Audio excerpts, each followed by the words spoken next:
Ito yung malupit na isang pagtataksil sa kanyang mister. Panoorin nyo. Ayon,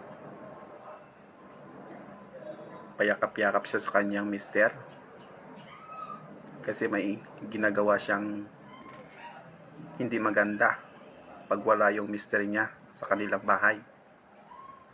Ang hindi niya alam, nag-sit up ng CCTV ang kanyang mister sa loob ng kwarto. Ayan, pinipigilan niya ang kanyang mister na huwag buksan ang kabinet dahil doon niya nilagay ang kanyang kalaguyo. Nako ate, maya ka naman. Huwag mo idaan sa lambing-lambing ang iyong mister. Ayan, sinusundan niya.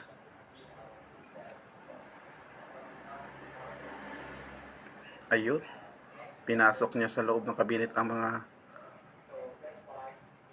Ayun, nakita nyo? Ayan, ayan kalaguyo niya. Hindi mo alam kung sino sa kanilang totoo dyan. Kumuha siya ng damit ng kanyang mister.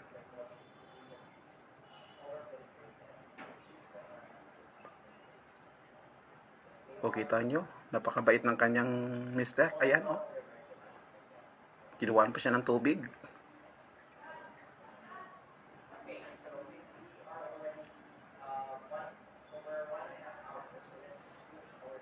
Ayan, nagbibihis ang kanyang mister. Pero nagdududa na po yung kanyang mister sa ginagawa ng kanyang misis.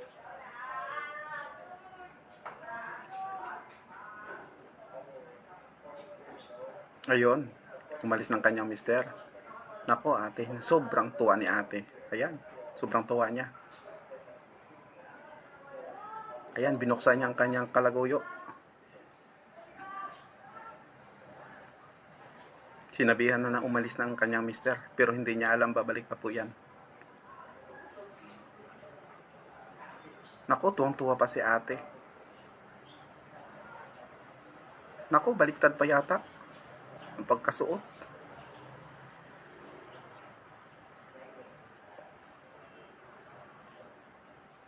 Tingnan nyo kung anong mangyayari dyan.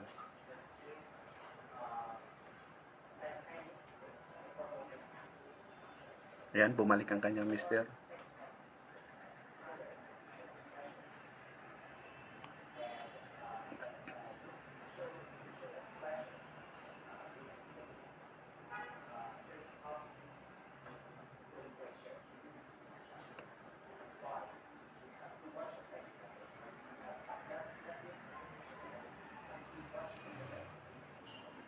Natrap sa loob ang kanyang kalaguyo.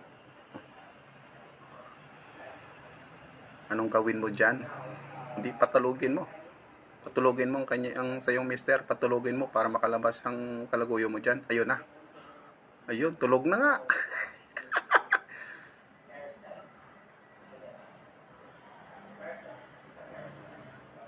Ayun na. Tulog na.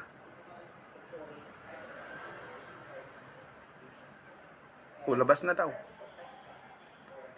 Ayun, nakaligtas. Ayun.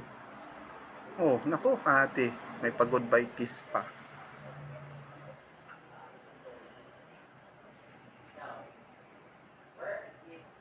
Nakahinga si ate na maluwag.